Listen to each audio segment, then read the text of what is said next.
Assalamualaikum warahmatullahi wabarakatuh. Saya Ahmad Mahdi, NIM 060203200018. Di sini kelompok kami akan mempresentasikan tentang syarat dan rukun pernikahan. Saya di sini akan menjelaskan tentang sedikit pengertian dari pernikahan. Pernikahan adalah salah satu dari syariat Islam. Hal ini sudah diatur dalam hukum Islam, baik dalam Al-Quran maupun di dalam hadis. Pernikahan merupakan peristiwa yang sering kita jumpai dalam hidup ini.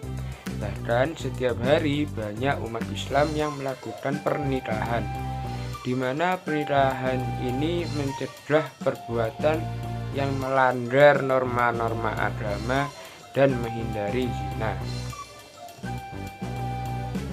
Pernikahan ialah ikatan batin antara pria dan wanita sebagai suami istri yang bertujuan membentuk keluarga bahagia yang kekal berdasarkan Tuhan yang Maha Esa.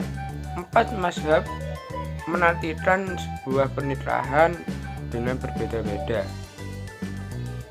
Yang pertama adalah menurut mazhab Hanafi, nikah sebagai akad yang berakibat pemilikan seks secara sengaja. Yang kedua, mazhab Maliki, nikah sebagai akad untuk kepemilikan manfaat kelamin dan seluruh badan istri. Yang ketiga, mazhab Syafi'i, nikah adalah akad yang memperbolehkan seks, bukan akad atas kepemilikan seks.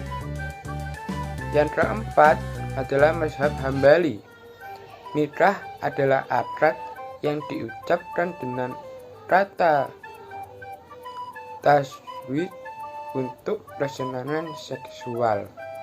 Pada kali ini saya akan membahas tentang syarat pernikahan dan rukun pernikahan. Syarat-syarat pernikahan terdiri dari 2. Yang pertama yaitu dalam perspektif fikih, yang kedua dalam perspektif hukum positif. Contoh syarat dalam perspektif fikih yaitu yang pertama, perempuan yang akan dinikahi tidak dalam masa iddah.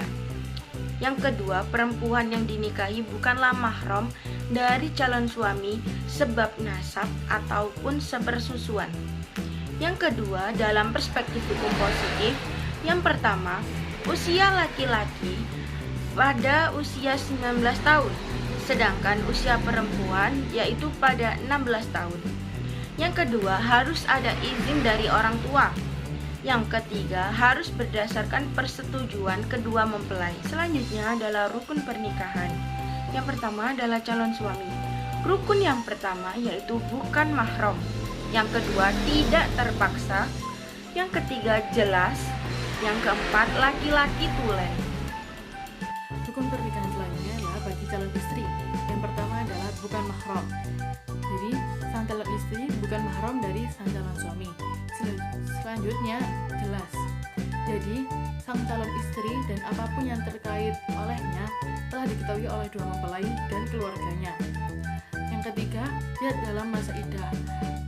Dalam masa iddah adalah masa wanita menunggu untuk dinikahi kembali oleh seseorang laki-laki setelah diceraikan oleh seorang suaminya karena hidup ataupun karena suaminya telah meninggal dunia. Yang keempat ialah tidak dalam ikatan pernikahan. Jadi di sini sang calon istri tidak berstatus sebagai istri seseorang. Yang terakhir ialah perempuan tulen. Secara konotasi, perempuan tulen ialah perempuan yang bersifat layaknya perempuan. Rukun selanjutnya ialah ijab kabul. Ijab kabul di sini sebagai transaksi hubungan antara suami dan istri. Rukun yang terakhir adalah wali dan 2 saksi yang mempunyai 6 ketentuan, yaitu Islam, balik, berakal, merdeka, laki-laki, dan adil. Usai sudah penjelasan saya terkait rukun pernikahan, Selanjutnya saya akan memberikan kesimpulan terkait apa yang telah kami sampaikan mengenai syarat dan rukun pernikahan. Kesimpulannya yaitu sebuah pernikahan memiliki makna inti bahwa ia adalah sebuah akad atau transaksi yang menghalalkan hal yang semula haram. Halal dan haram yang dimaksud di sini ialah hubungan antara laki-laki dan perempuan dalam pergaulannya untuk memenuhi fitrahnya sebagai makhluk hidup yang memiliki keterkaitan antara lain jenis. Semoga apa yang kami sampaikan bisa bermanfaat bagi kalian semua. Terima kasih. Wassalamualaikum warahmatullahi wabarakatuh.